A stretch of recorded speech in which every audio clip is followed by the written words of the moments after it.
اسے خبر تھی محض 400 خیموں پر مشتمل یہ خانہ بدوش قبیلہ مستقبل میں تاریخ کی سب سے مضبوط اور طویل سلطنت کی بنیاد رکھے گا۔ بھوک، پیاس اور سردی سے نبرد آزما رہنے والا اور اس سے بھی بڑھ کر دنیا کی دو بڑی طاقتوں منگول اور بازنطینی سلطنت سے ہر وقت جنگ کے خطرات میں گھرا خراسان میں ڈیرے ڈالے ہوئے یہ بھی ایک عام سا ہی قبیلہ تھا جسے کئی بار ہجرت پر مجبور کیا گیا۔ ان مشکل حالات نے اس قبیلے کو دو واضح گروہوں میں تقسیم کر دیا، ایک وہ جنہوں نے اپنا پیٹ پالنے اور زمانے کے گرم سر سے اپنے آپ کو محفوظ رکھنے کا فیصلہ کیا، جبکہ دوسرا وہ جس نے ہر طرح کی آزمائشوں سے نبرد آزما ہوتے ہوئے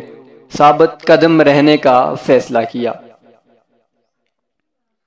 پھر تاریخ نے دیکھ لیا کہ اس قبیلے کے سردار کے وہ بیٹے جنہوں نے اپنے مقصد پر جان بچانے کو فوقیت دی، جنگ ان پر بھی مسلط ہوئی، لیکن آج تاریخ میں ان کا نام کوئی نہیں جانتا۔ جبکہ غازی ارطغرل جس نے اپنی زندگی اسلامی سلطنت کے قیام اور اس کے پھیلاؤ کے لیے وقف کر دی تھی، وہ تاریخ میں سنہرے حروف کے ساتھ امر ہو گیا۔ جب قبیلے کے معاشی حالات اپنے بدترین سطح پر تھے اور ہر کوئی اس کو بھوک، افلاس اور ہیبت ناک دشمن سے ڈرا رہتا تھا، اس انتہائی بے سر و سامانی کے عالم میں اس نے اپنی جدوجہد شروع کی اور اس عظیم الشان سلطنت کی بنیاد رکھی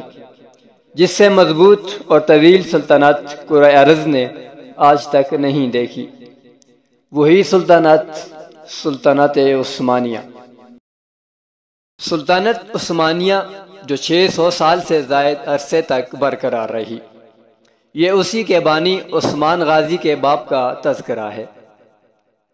اس کو جب سغوت شہر سے نکال دیا گیا تو اس کے ساتھی نے اس سے پوچھا، کیا ہم دشمنوں سے اپنا شہر واپس چھڑوا سکیں گے؟ اس مشکل وقت میں اس نے تاریخی جواب دیا کہ ہماری جدوجہد محض سوگوت کو چھڑوانے کے لیے نہیں بلکہ اللہ رب العزت کی خاطر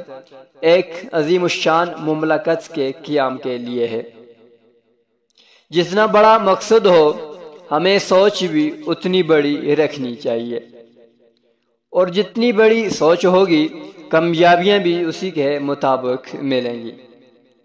چنانچہ اس نے خود تو نہیں لیکن اس کے بیٹے عثمان غازی نے اس کا یہ خواب پورا کیا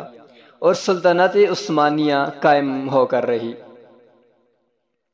اے وہ لوگوں جو کمزور معیشت اور دشمن کی ہیبت ناکی کو جہاد سے دوری کی وجہ بتاتے ہو، تمہارے لیے تاریخ میں بہت سے اسباق موجود ہیں